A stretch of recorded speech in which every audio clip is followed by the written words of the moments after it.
everybody. Bonnie, Tim, Michael Leary, coming at you. Welcome to the Vox Podcast. So glad you're tuning in.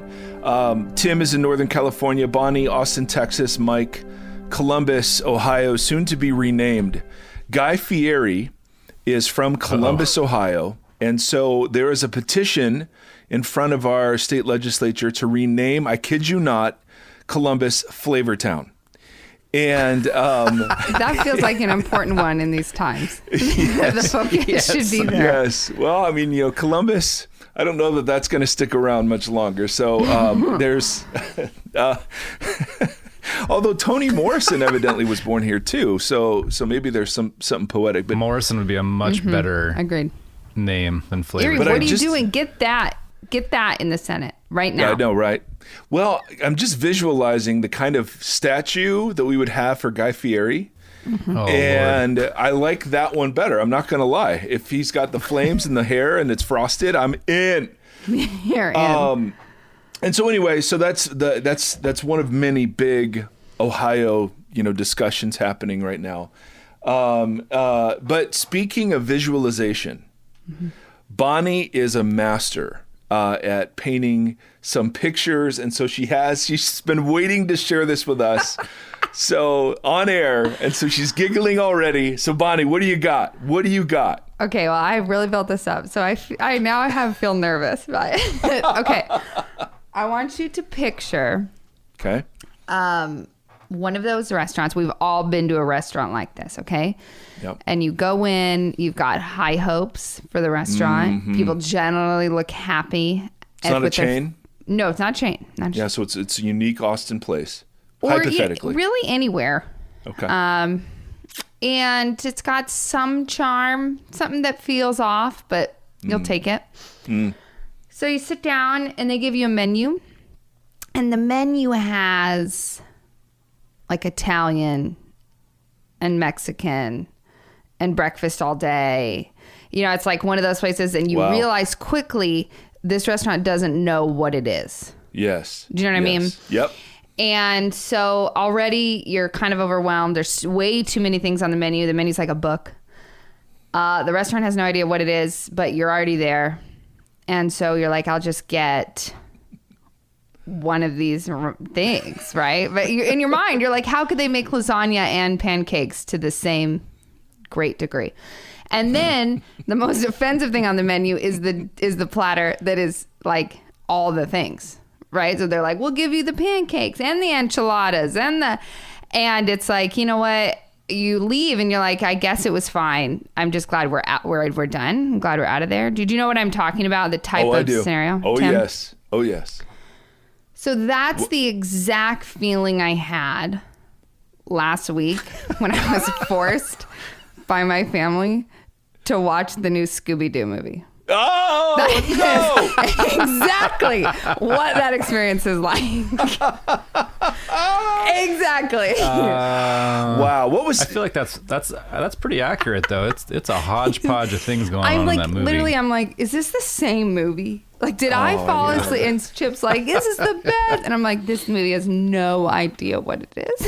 I was just appalled. But you enjoyed the characters, right? The kind of depth of characterization. No, that's the point. The There's no depth. Between. I know. I'm sure. I haven't seen it, but it was. And I waited a whole week because I wanted to text you both, and then I said, you know what?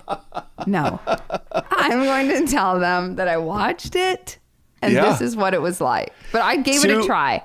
Well, I got to say, your characterization is pretty dead on. Although, of the three of us, I'm the only one who has not seen this. And will not. I'm merely idolizing a cartoon from my youth. You know what? You should stay there. You should stay in the cartoon for your youth. Yeah, that's phase. probably happy. Yeah. What you should do though is go on IMDb and look up the voice cast. No. Nope. Because it's a wild hodgepodge. Did you guys ever watch Last Man on Earth? Wait, was that what it was called? Last Man on Earth. Was that a TV show? The Will Forte show. Yeah, it was like a I didn't see it. half-hour comedy. Yeah. He's amazing. He's like one of the funniest people in the world. Is he though?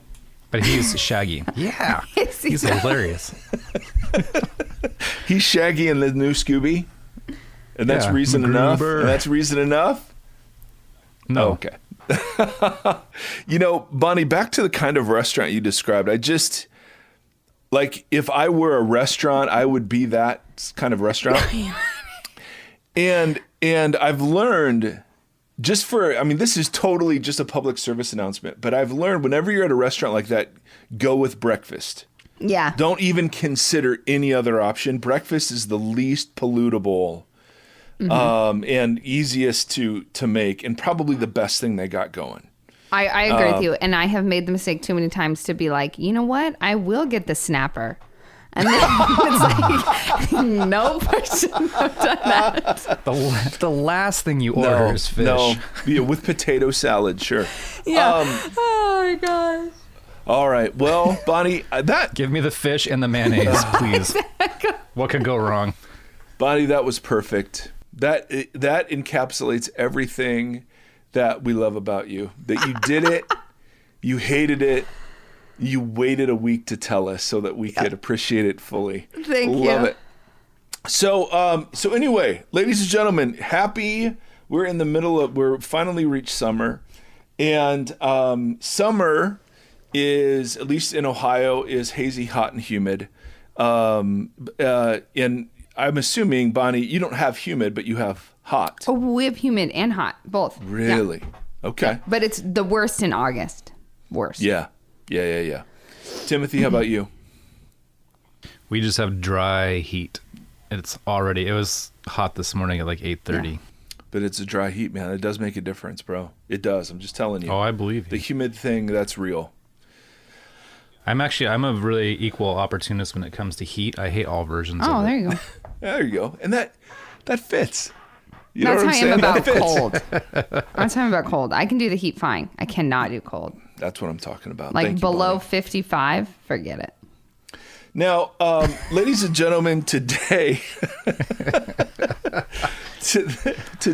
Everybody's like, what is happening right now? we have a couple of big announcements, and the only way I know to kind of find my way into them is to just kind of to spill the beans. And I want you to know the Vox podcast is pregnant. We are pregnant with twins. We are giving birth to 2 new podcasts.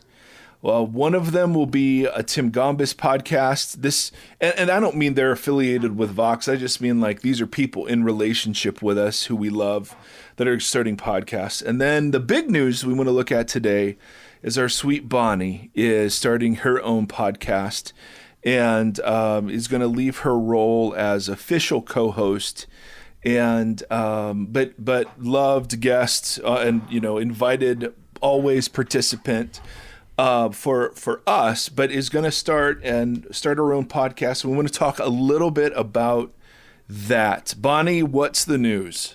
Yes. So it will be I can't believe I think it's been a year since I've been officially the co-host.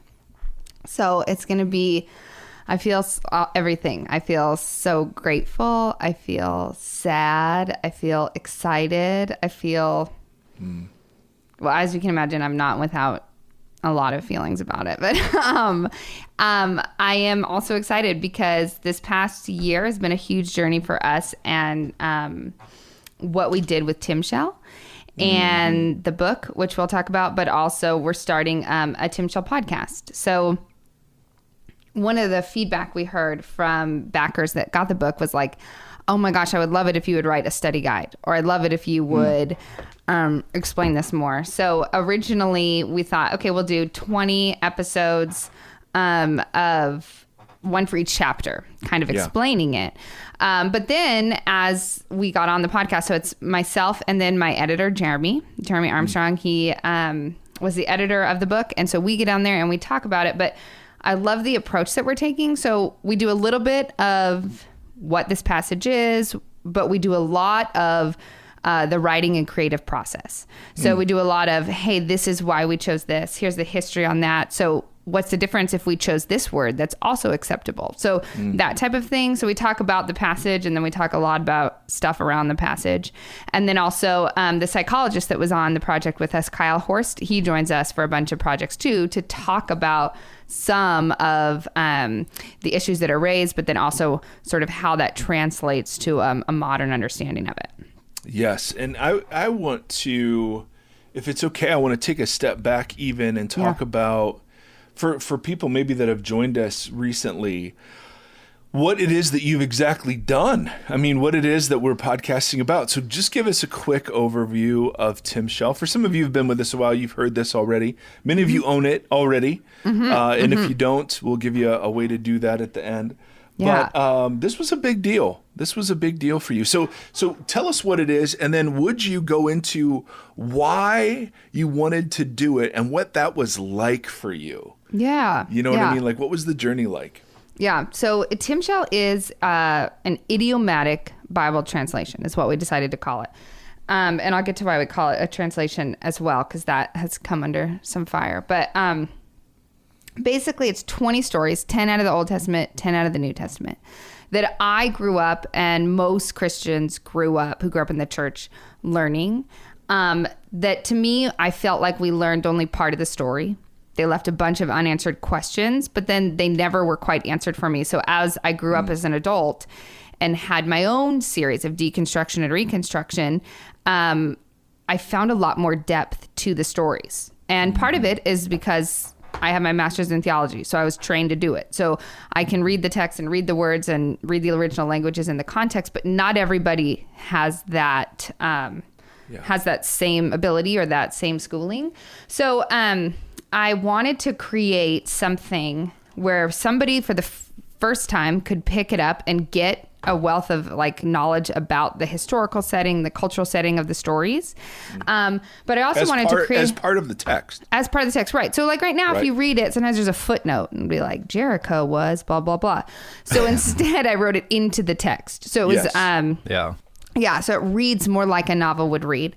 It really is closer to what a midrash would be. And a midrash is sort of a supplemental text that the Jewish religion uses to supplement a lot of their stories. So like Brueggemann talked about in our last episode, a lot of the oral tradition, since all these stories were first orally passed down before they were written and translated and put into a book, they relied a lot on midrash, on things that kind of filled in these questions. So as these oral traditions are passing around, and people are talking about it, people are wrestling, people are sort of saying, well, what about this? And what about this in the story?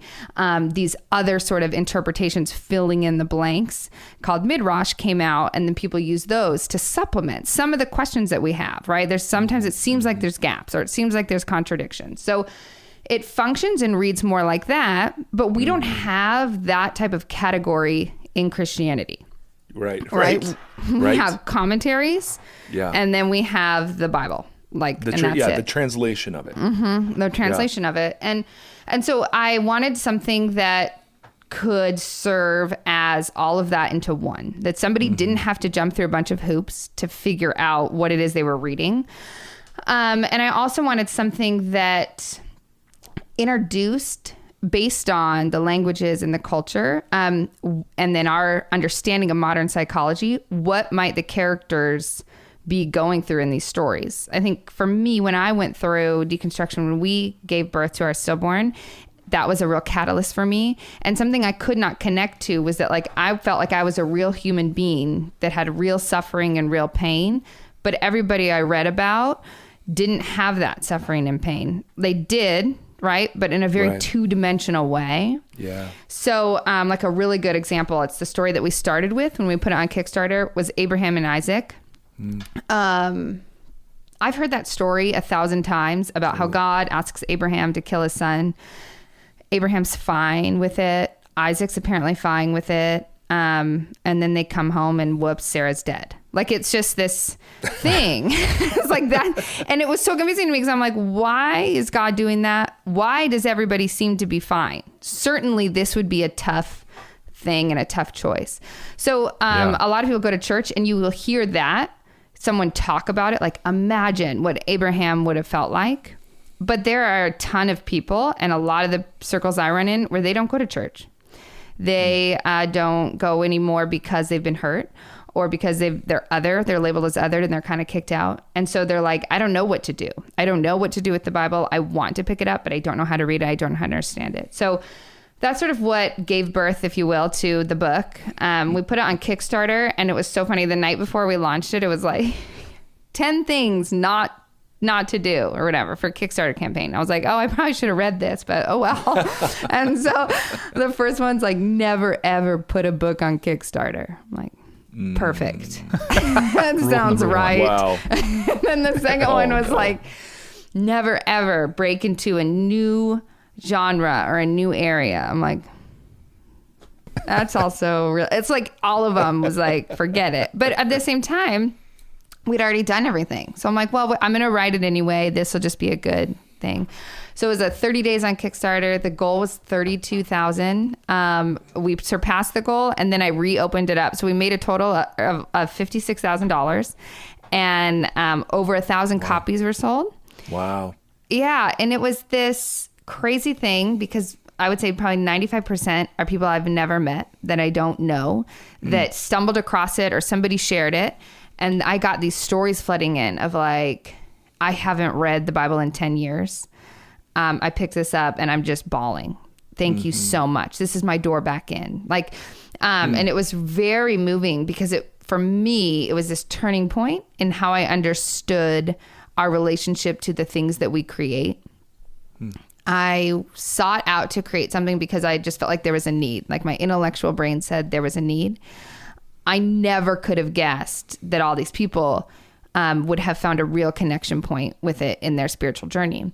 And it was a big lesson for me, and a big learning spot to realize, like, gosh, sometimes we have these things we want to do, or these things we want to create. Our job is to just say yes to them.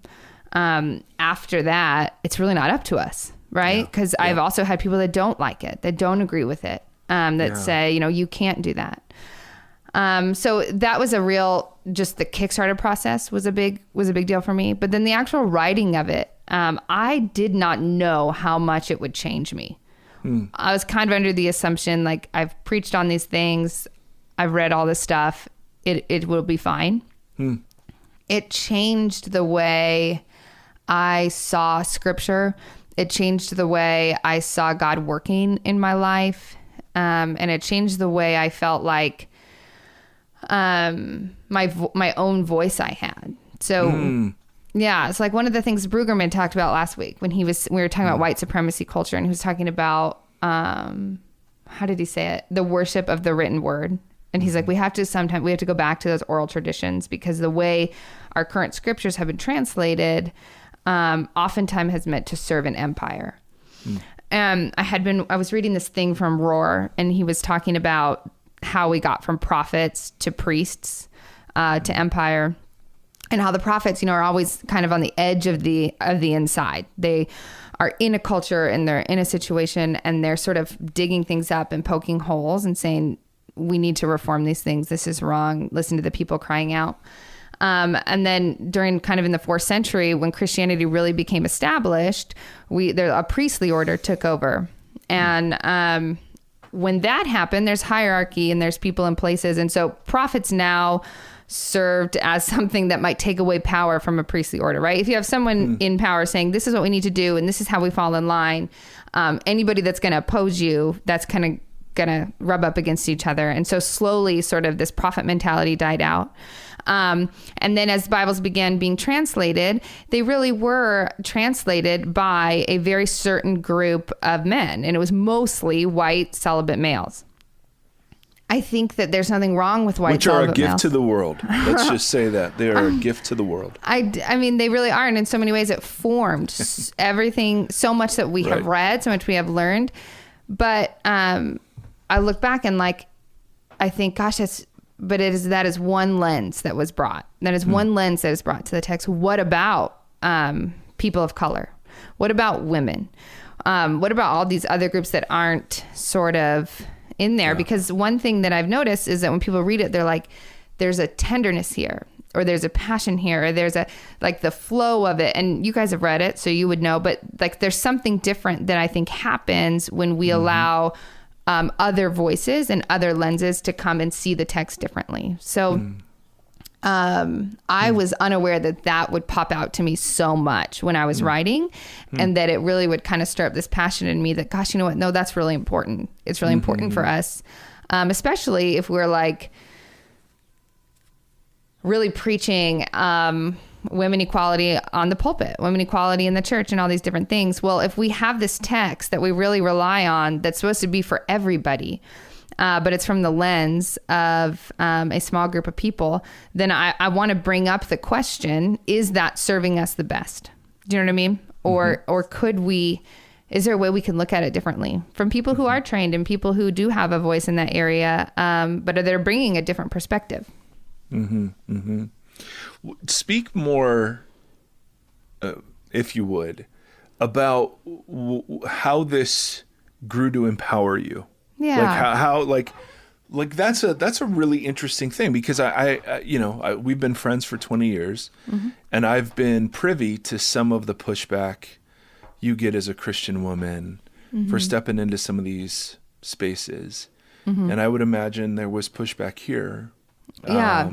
What was the process like for you personally? Yeah, it was really tough at first. I like when people like me.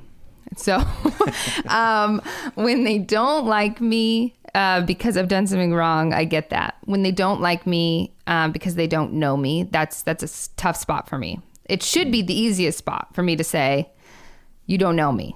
Do you know what I mean? But somehow it historically it just hasn't been. So when I started it, I got a ton of pushback, and I still do occasionally, but now I've just learned not to look at it, because it's usually the same line of thinking, which is this is dangerous. This woman's a heretic. She's saying this is truth, but the only truth is scripture. And so I think a lot of it stems around the word translation. I think people would be a lot more comfortable if I called it a commentary or a midrash or whatever. And so I really, really struggled with that for a while. What should I do? What should I call it? What should I do? But I met this pastor, and he bought Timshal, and he said, I'm a pastor of this small church outside of Chicago. And he said, a lot of the members of our church, we are a very liberal, progressive church. And a lot of members of our church have come to our church because they got kicked out of the other church in our town that is not liberal and not progressive. And he said, you know, one of the things that they struggle with all the time is not only do they not feel welcome into the church, but they have been told either very overtly or sometimes covertly that the Bible isn't theirs. Like, it doesn't belong to them, that you have to be a certain way or believe a certain thing for you to pick it up and read it and to get something from it. And so he's telling me the story. I'm like, okay, And then he like stops where we were walking to lunch at this thing we were at. And he stops and he just looks at me dead in the eye. And it's this grown man. He's like a foot taller than I am. He's like so tall. Was this before or after you wrote it? This is in the middle of it. So he had bought it. He had seen the Kickstarter, and then I had showed him a few other things. And he starts crying. He said, I can't thank you enough for calling it a translation, because what you did with that is that you told a whole bunch of people that the Bible was also for them. Sorry. I just picture him on the street. And I just remember thinking like, gosh, all of those things that those people say to me, it's nothing compared to someone saying to you, like, you can't have this. You can't know God. You can't know Jesus. And so he said, I know, I'm so excited for this because I know this will be their door back in. Yeah. This will remind them that they are welcomed and they are loved and they are accepted. And so it was empowering in a sense for me to say, here's what happens if I don't call it a translation. Here's who I help. Here's what it does. Here's who I don't help. Here's who's left out. And then say, if I do call it a translation, here's the fruit of that. And then to be able to look and go, gosh, I'm going to choose the unpopular opinion of basically the background I grew up in. And I'm sticking with this because I believe that it includes and it welcomes and accepts a whole bunch of people that have told they didn't belong.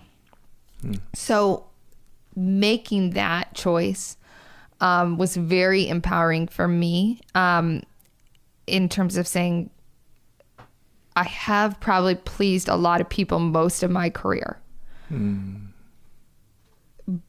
But then you lie your head down at night and you go, gosh, was that worth it? Do I really believe in that? Or who did I answer to when I made that call? So I was grateful I made that choice early on because then when I went back and edited it and when I did other things, like I kept saying, like you have to be so staunchly committed to telling the truth. So whatever you think the text really says, you have to say that. You can't soften it. You can't write towards the critics. You can't do it to appease anybody, but you have to do what the text says. And so that became sort of my lens through the whole thing. So that grew this muscle in me of, no, gosh, I'm really committed to telling the truth.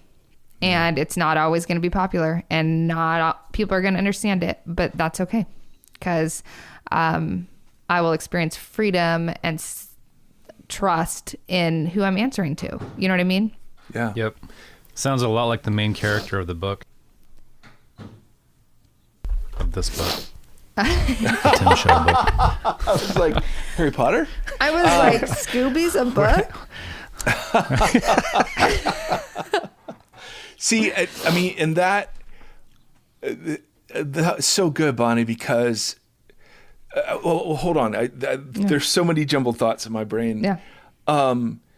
I want to set that aside for a second, and then I want to talk about what it was like for you and Tim to host when I was gone, and how that felt, how that same thing was cooking and working, and what God was doing, and all of that. Yeah. Well, Tim, you should probably answer this too. I think it felt kind of like sometimes jumping off a bridge. We're like, I don't know. I have no idea what to expect. I don't know where we're going to land. I don't know. But at the same time, it was one of those things. Like Tim and I were committed to keeping it going for our sake, for your sake, for the listener's sake. We wanted to keep something going because we believe in the mission of it and we love it. So we were like, okay, we need to do that. But Tim and I also were like, okay, we are committed to telling the truth and bringing up topics that we think are important.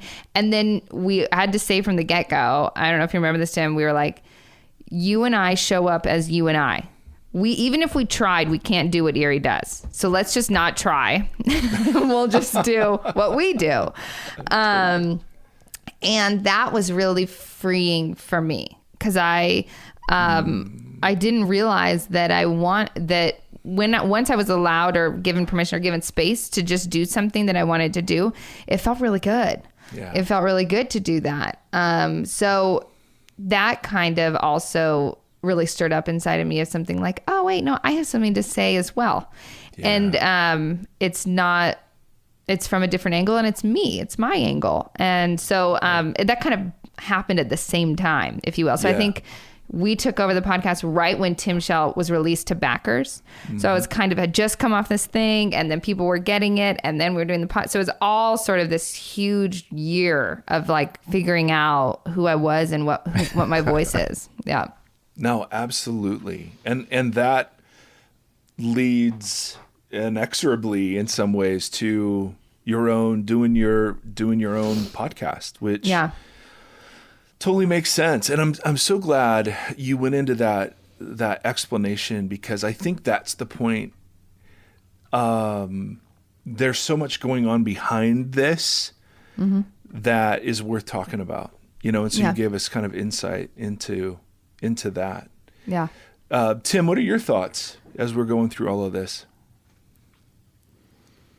What are my thoughts? The same that Bonnie said at the beginning. I'm excited and happy and sad.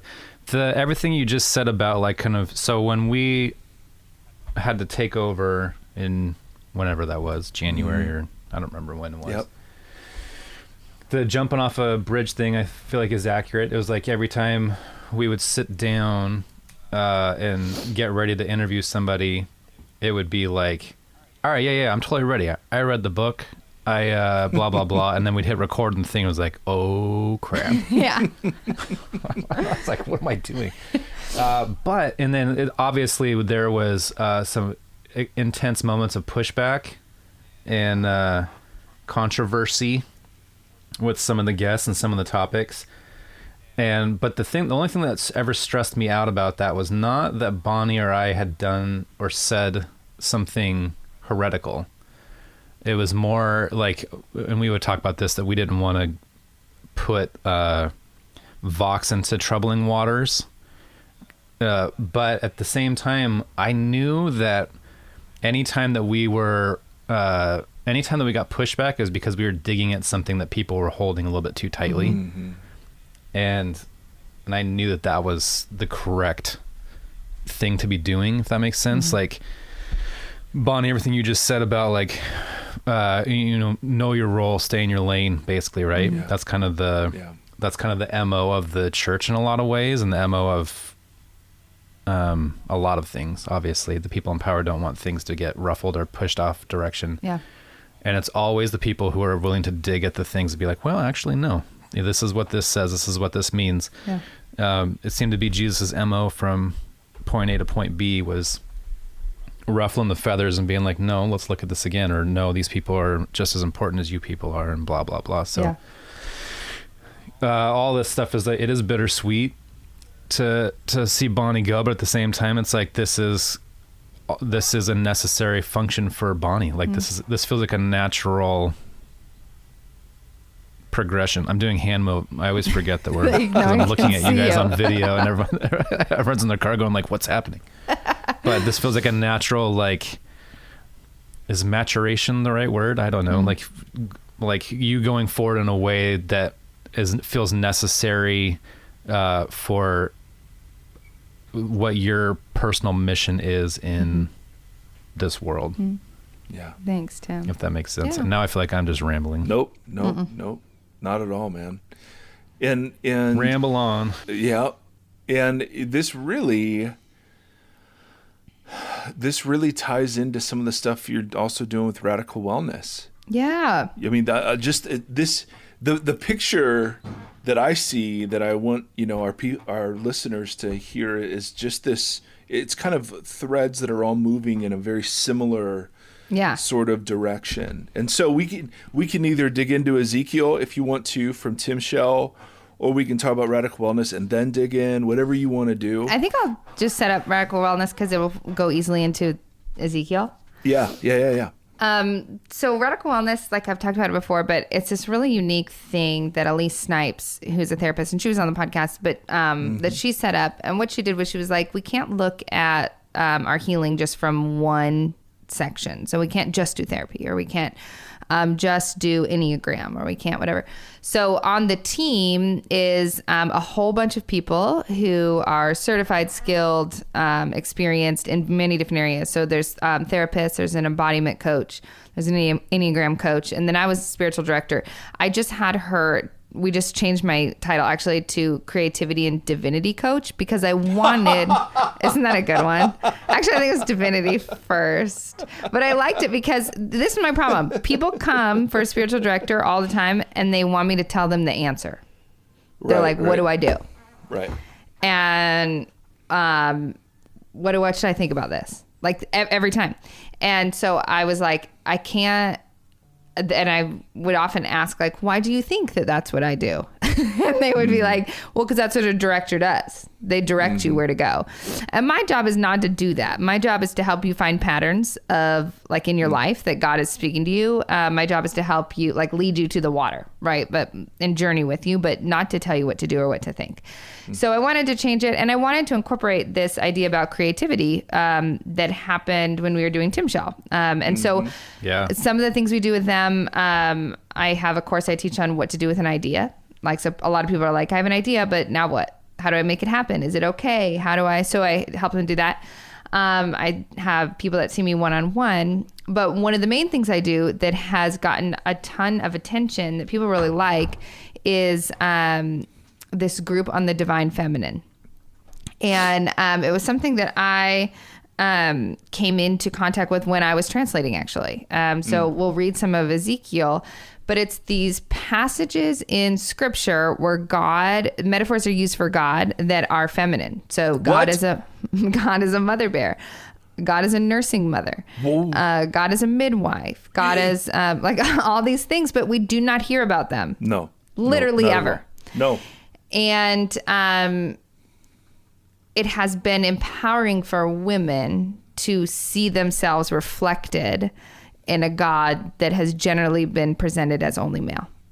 So I know from my experience as a mom, as waking up in the middle of the night, nursing my kids, as a mom who's giving birth, as a mom who gave birth to a stillborn, I would have felt a lot more seen and heard had I felt like he really understood.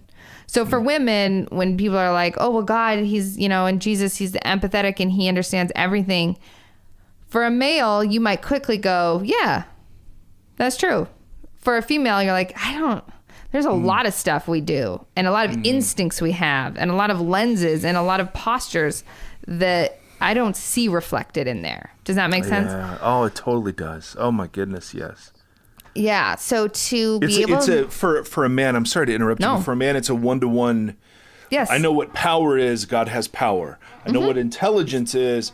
God has intelligence. I mean, you just map masculinity right over. Yeah, exactly. Divinity. Yep. Yes. Oh, and my Lord. That's so true. Yeah. And we have to jump through a lot of hoops. Not that intelligence and power were masculine, but you know what I mean? The traditional... Yeah. The traditional way of viewing. This is what the man does. This is the thing. Yes. And I think in some ways, like we talked about before, it served empire a little bit. I think part of it, though, isn't malicious intent. If you are a man, you are bringing a certain lens to the text. If I am a woman, I am bringing a certain lens to the text. The problem is that this idea about women being preachers or women interpreting things or whatever is fairly new. So we didn't all grow up hearing a woman's point of view of something. So like there's also a lot of times in the Hebrew where the pronoun for spirit is she. Yeah. And we never hear that ever. Right, in fact, you say she and everybody like kind of loses it. And they're like, oh my gosh, you're like a crazy liberal person and you can't do this. And it's so funny because I'm like, it just literally says it in the Hebrew. So I don't know what you want me to do. Because the funniest part about that is that then people are like, you can't change it. I'm like, well, technically they changed it because they wrote he.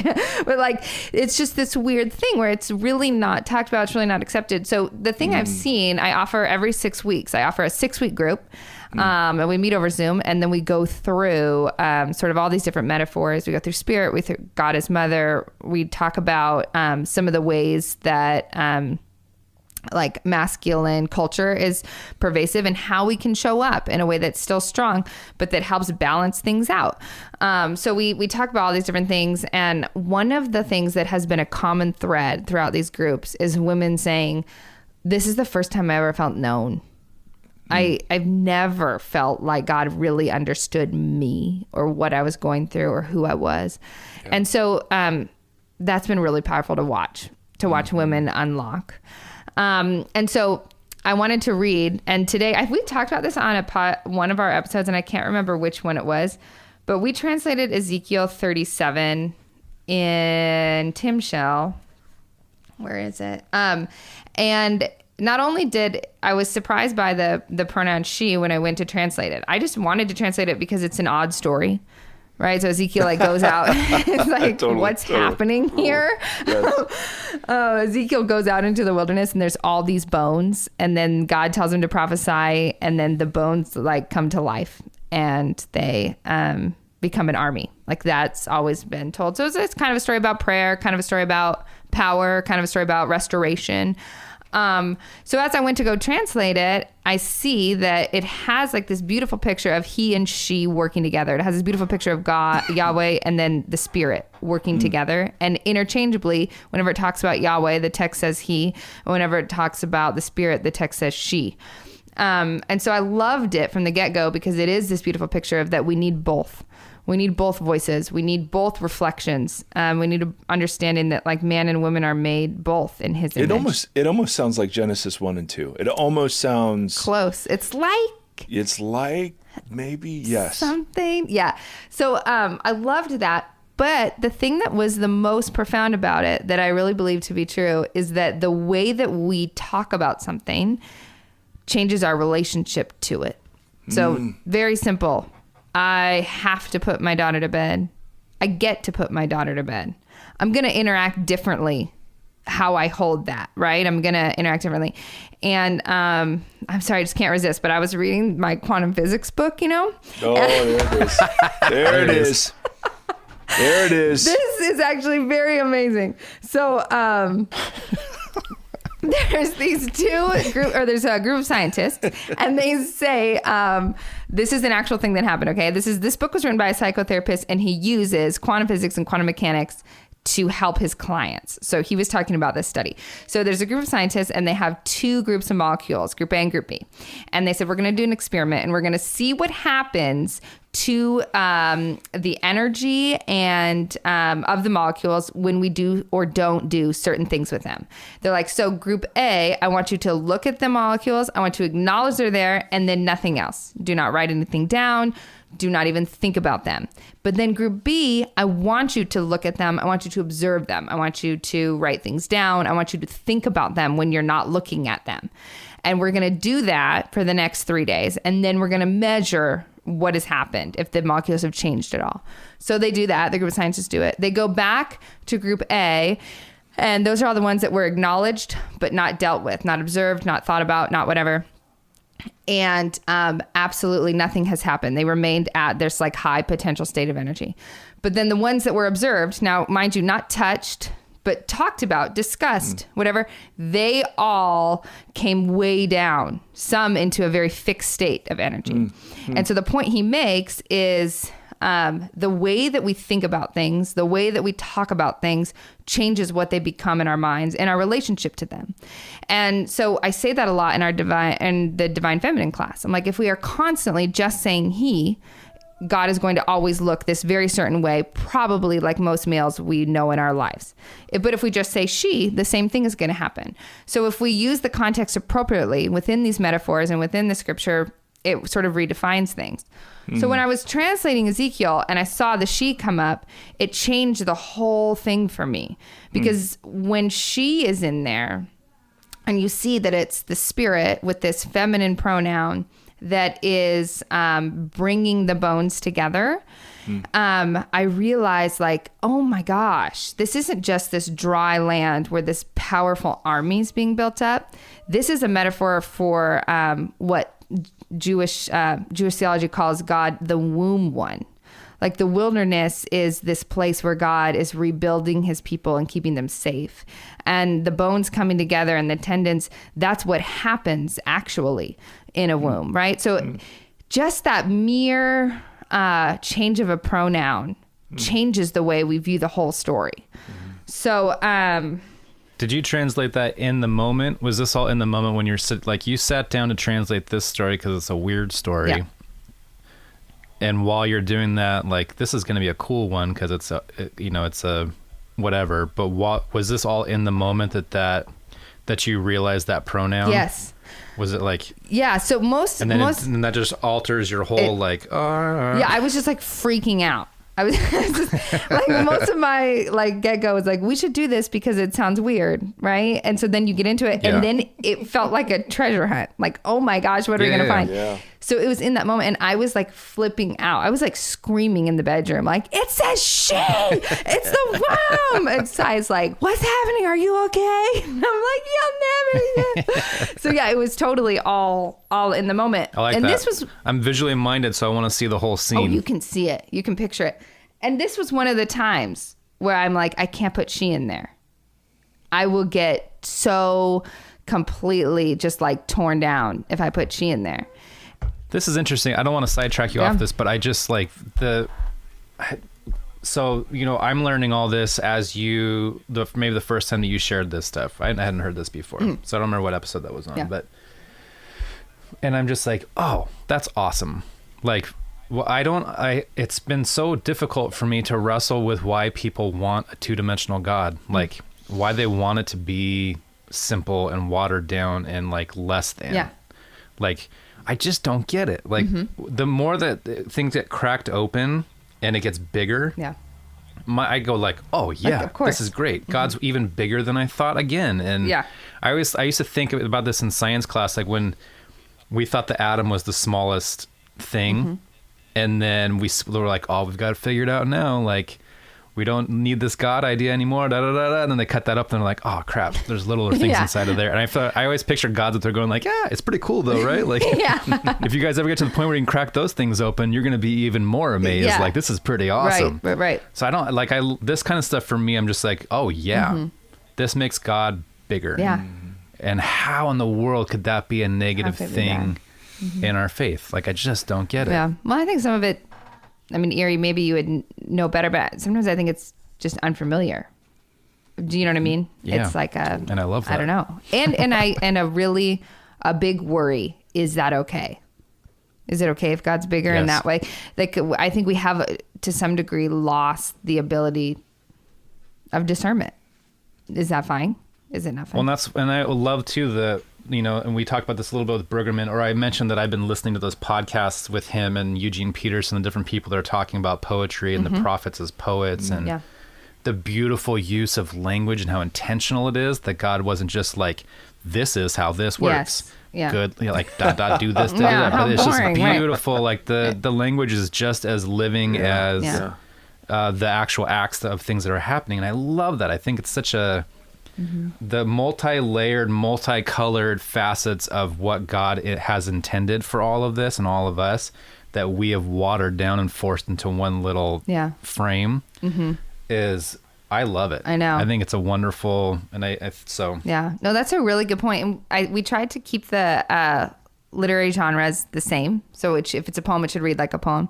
And this is one of them where the Hebrew was like, if I was talking to my rabbi friend about this when we were doing it, and she's like, if the Hebrew could be written on top of each other in this story, it would. It's this fast-paced, moving cadence thing. And so I was like, oh. And so since I'm a writer, I wanted to duplicate that in the language. So it felt that way. So can I read some of this to you guys? Absolutely. Yes. Okay. Oh, and then we renamed them too. So this one is, I mean, while we were at it, we were like, no, why not? This one is called Spirit Enters Bones. What page is this one on? 100 it starts. And let me just give a shout out to Michael Petrella. He works at Garden Church, but he did all the graphics for this, and they are absolutely They're amazing. stunning. Yeah, they really make a difference. They're beautiful. Okay. So Ezekiel 37, I'll have to skip around because it's kind of a big one, but you'll see in this one, you guys, if you go to like the next, like all the different ways we laid out the text to do the cadence. And poor Cy formatted the book. Cy learned how to format a book, publish an ebook, and become a book publisher because he was like, okay, we'll do it. So when I'm like, no, it really does have to be that format. He's like, okay. He did such a good job. I know. Okay, here we go. The Spirit of Yahweh gathers all around me, and I can feel her. She takes a hold of me in her arms, picks me up and holds me close as a mother does to protect her children. And for a moment, I am shielded from the empire. She cannot bear to see her people apart from her, struggling, alone and unaware of who they belong to. She finds me in the middle of the empire, the place of our exile from Yahweh, and she brings me out to the wilderness, to somewhere new. I am in unfamiliar territory. Babylon is quickly becoming where I live, yet it is not my home. Babylon is static, yet she moves and finds me again and again in the empire, and she brings me forward into the wild, into something new, into her presence, continually, until he, Yahweh, the God of Israel, stops me. Working together in balance and harmony, he and she, push and pull, move and stop, until she sits me down in his presence, and I am in the middle of the valley full of bones. Wow. so he goes on, and something like, so we've already recorded a bunch of ones, and something that we recorded when we did this one for the podcast was my editor, actually, Jeremy, used to live in Vietnam for a really long time, and he was a tour guide. And one of the tours that he would give was these tours of this basically like a museum, but it's not like what we think of a museum. But it was from this genocide that they had. And he was like, it was terrible because everybody wants to see it, but it's all these skulls all these bones and these people looking. And he's like, and I think it gets lost on us in our translations that like, these are people. Like when we see bones, it's because they're from somebody. And so that was a cool thing for us to be able to like, oh, of course, this would have been moving for Ezekiel because he's seeing these people that were mothers and fathers. So we kind of go into that. But it's a beautiful story. And so let me say, like the part, let's see.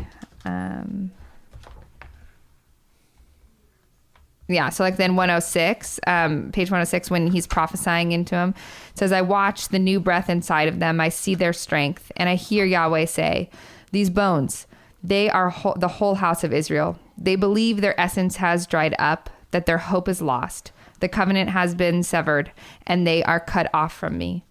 But it is not true.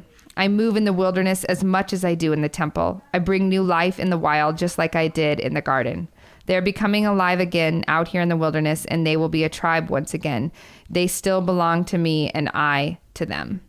So sometimes we got like, so for example, that word eerie, you'll like, this is like such like a, what do you guys call those? Eggshells? Easter egg? Easter eggs. Yes. Eggshells, Timshells, perfect. Yes. But there's a ton of Easter eggs in there that only like that you would appreciate. The Hebrew word there was for severed, and the only ever time it's used is when they do the covenant.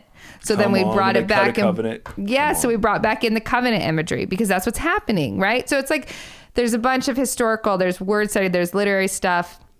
There's stuff that points back to other things that we've heard that make it so it's more full and roundabout. So absolutely, yeah. And that's what the Hebrew does. I mean, you're not.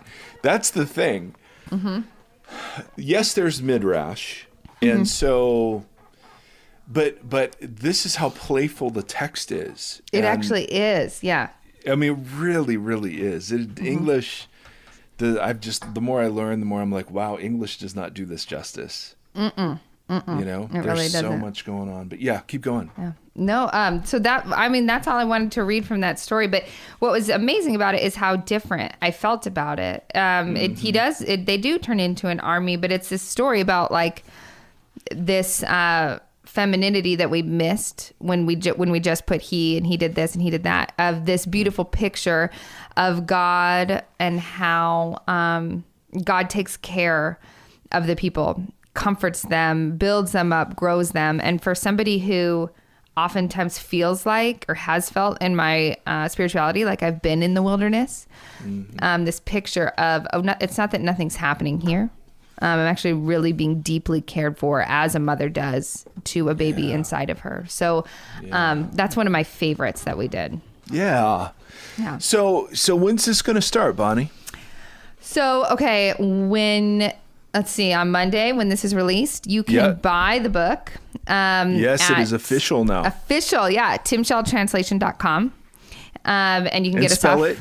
Oh, yeah, Spell it. TIMSHEL and then translation.com. And Timshal is actually a Hebrew word, and it's in the book of Genesis, and it means thou mayest, or you have a choice. I wanted to do that for like a few reasons. One, it's a personal reason. When we cremated our son and we walked down the mountain, it was like that weird moment where we had cremated him on top of the mountain up at Red Rocks Amphitheater in Denver. And we had spent some time in quiet. We had spent some time praying, but we needed to get back to the car, but no one really wanted to say anything yet. So I just turned on my phone, and the Mumford & Sons song Timshal came on. And so that became important to me. And then I started doing more. But we have a choice in how we view it. Like the text is an invitation to say, how else can we look at this? How can I get a bigger understanding of who God is? What am I missing? You know what I mean? It's this choice, and it's an invitation to say, gosh, we get to keep diving in and unpeeling and turning and looking and discovering. So that's why it's named that way. So anyway, you can go to timshaltranslation.com and buy it. It'll be a soft cover or a hard cover. So because we're like running our own ship here, we have to pre-order. So you'll pre-order it. You won't get your book until August. However, when you pre-order, you'll get the digital version sent to your email automatically. So you can download it to your desktop, and then you'll have the whole thing while you wait for your book. So that's on there. And then the podcast will launch on July 6th. And it will be on iTunes and different things. But if you follow us on Instagram, either me, Bonnie, Gail Lewis, I think it is, and then Timshal Translation, you'll see it all. And we'll make sure our whole audience knows, obviously. Thank you. Because you are, man, Bonnie, you are deeply loved. You and I go back. You have I've learned so much from you, and you inspire me. I'm proud of you. I am grateful for you.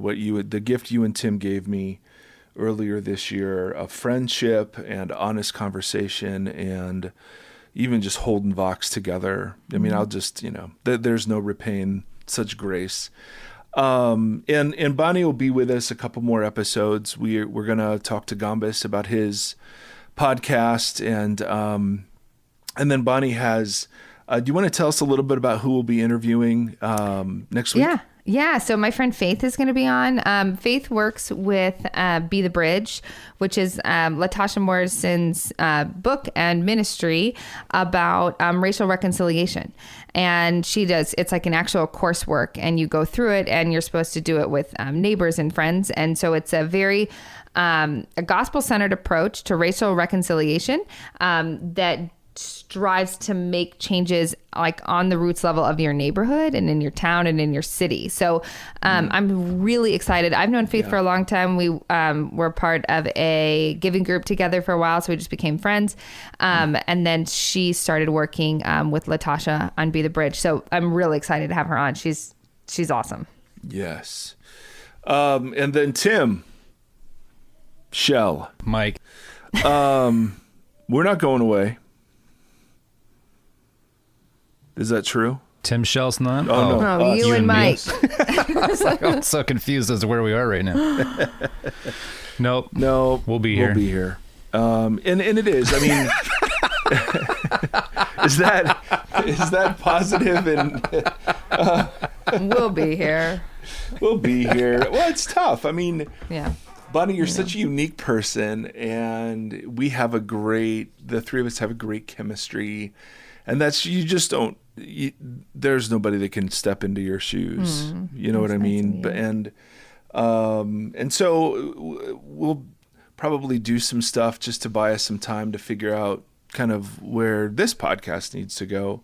But man, it is great. It gives us great joy to support you and to bless and to say, man, Bonnie, thank you for just amazing. I think that this has been, one of the best seasons of the whole thing. Is just because of your personality and gifting, and yours is very unique. I mean, in that, I think the Vox audience loves you, and it would be a much different and sad story if you weren't still out there.